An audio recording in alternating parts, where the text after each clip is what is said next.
स्वागत है आपका मेरे YouTube चैनल पर। तो साथियों, आज हम लेकर आए हैं कक्षा 8 की पाठ्य पुस्तक सामाजिक विज्ञान की सामाजिक एवं राजनीतिक जीवन भाग 3 का अध्याय 1 भारतीय संविधान के बारे में हम इस पाठ के प्रश्न तथा उनके उत्तरों का अध्यापन करेंगे। तो साथियों, वीडियो शुरू करने से पहले अगर आप मेरे चैनल पर नए हैं, चैनल को सब्सक्राइब जरूर कीजिएगा तथा बेल आइकन जरूर प्रेस करें ताकि जब भी मेरा नया वीडियो है आप तक नोटिफिकेशन सबसे पहले पहुंचे।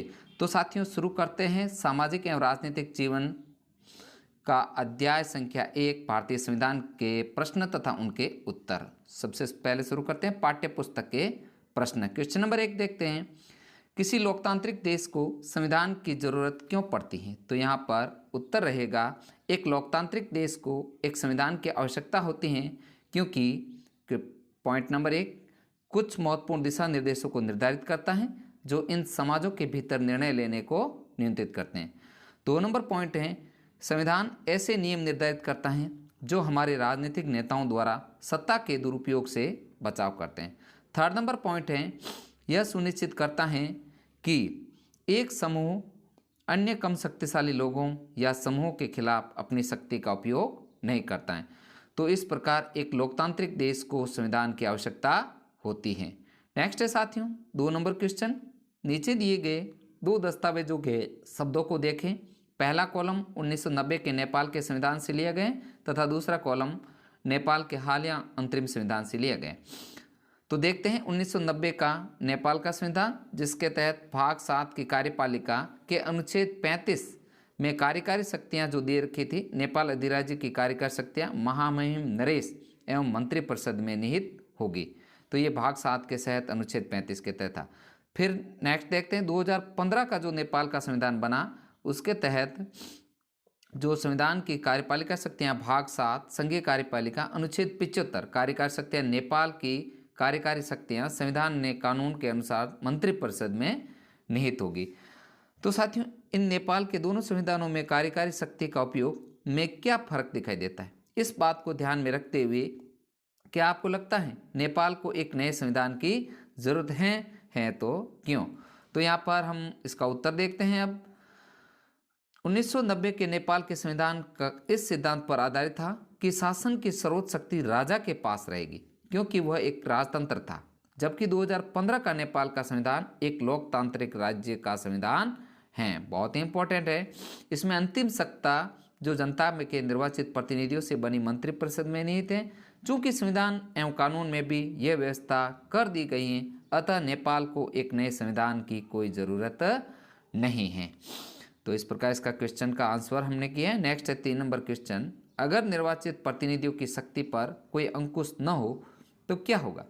तो उत्तर है, अगर निर्वाचित प्रतिनिधियों की शक्ति का कोई अंकुश न होता तो वे सत्ता का दुरुपयोग कर सकते हैं।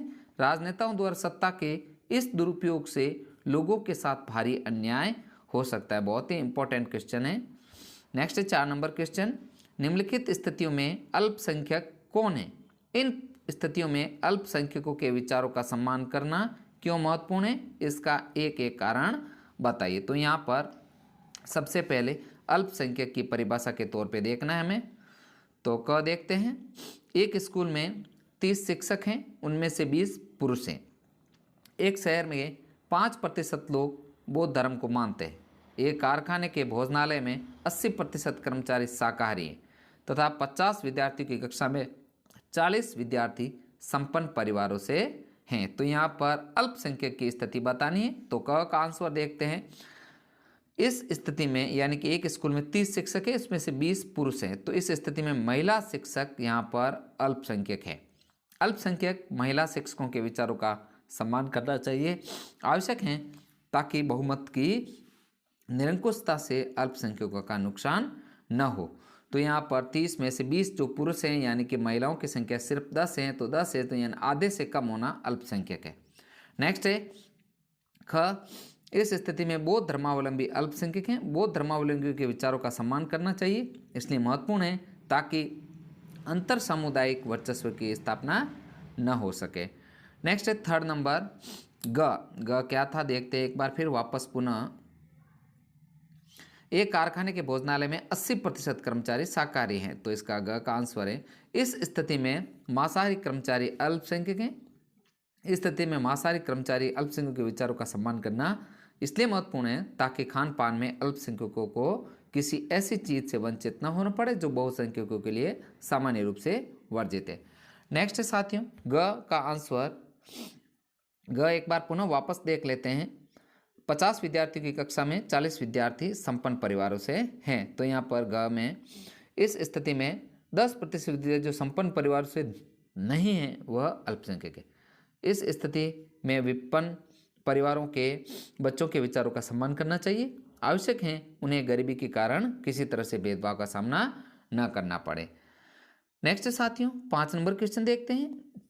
नीचे दिए गए बाएं कॉलम में के मुख्य आयामों की एक सूची दी गई। दूसरे कॉलम में प्रत्येक आयाम के सामने 2 वाक्यों में लिखिए आपकी राय में यह आयाम क्यों महत्वपूर्ण है। तो इसके मुख्य आयाम जो बता के रखे, सबसे पहला पॉइंट दे रखा है संघवाद, शक्तियों का बंटवारा, मौलिक अधिकार, संसदीय शासन पद्धति।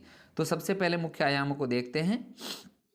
संघवाद, संघवाद में राष्ट्रीय स्तर के फैसले केंद्रीय सरकार लेती है और प्रांतीय स्तर के फैसले प्रांतीय सरकार लेती है। पंचायती राज व्यवस्था शासन का तीसरा स्तर है। नेक्स्ट है कार्यक्षेत्र की स्पष्टता के लिए सूचियों के द्वारा यह स्पष्ट कर दिया गया है कि कौन से स्तर की सरकार किन मुद्दों पर कानून बना सकती है। नेक्स्ट है पॉइंट शक्तियों का बंटवारा, सत्ता के दुरुपयोग को रोकने के लिए शक्तियों का बंटवारा 3 अंगों कार्यपालिका, व्यवस्थापिका और न्यायपालिका में किया गया है। नेक्स्ट है शक्तियों के बंटवारे के आधार पर प्रत्येक अंग दूसरे अंग पर अंकुश रखता है और इस तरह तीनों अंगों के बीच सत्ता का संतुलन बना रहता है। नेक्स्ट है 3rd नंबर मौलिक अधिकार। मौलिक अधिकार देश के सभी नागरिकों को राज्य की सत्ता मनमाने और निरंकुश इस्तेमाल से बचाते हैं। प्रत्येक नागरिक इस स्थिति में वह अपने मौलिक अधिकारों की रक्षा के लिए पहल कर सकता है। नेक्स्ट है 4 नंबर संसदीय शासन पद्धति। सरकार के सभी स्तरों पर प्रतिनिधियों का चुनाव लोग स्वयं करते हैं। ये प्रतिनिधि जनता के प्रति जवाबदेह होते हैं। नेक्स्ट है 6 नंबर क्वेश्चन, उन भारतीय राज्यों के नाम लिखिए जिनकी सीमाएं निम्नलिखित पड़ोसी देशों से मिलती हैं। बांग्लादेश, भूटान तथा नेपाल। तो यहाँ पर बांग्लादेश की सीमा से जो लगने वाले राज्य हैं पश्चिम बंगाल, असम, मेघालय, त्रिपुरा तथा मिजोरम। नेक्स्ट एक है भूटान की सीमा से लगने वाले राज्य पश्चिम बंगाल, सिक्किम, असम, अरुणाचल प्रदेश। नेपाल की सीमा से लगने वाले राज्य है उत्तराखंड, बिहार, पश्चिम बंगाल तथा सिक्किम और उत्तर प्रदेश।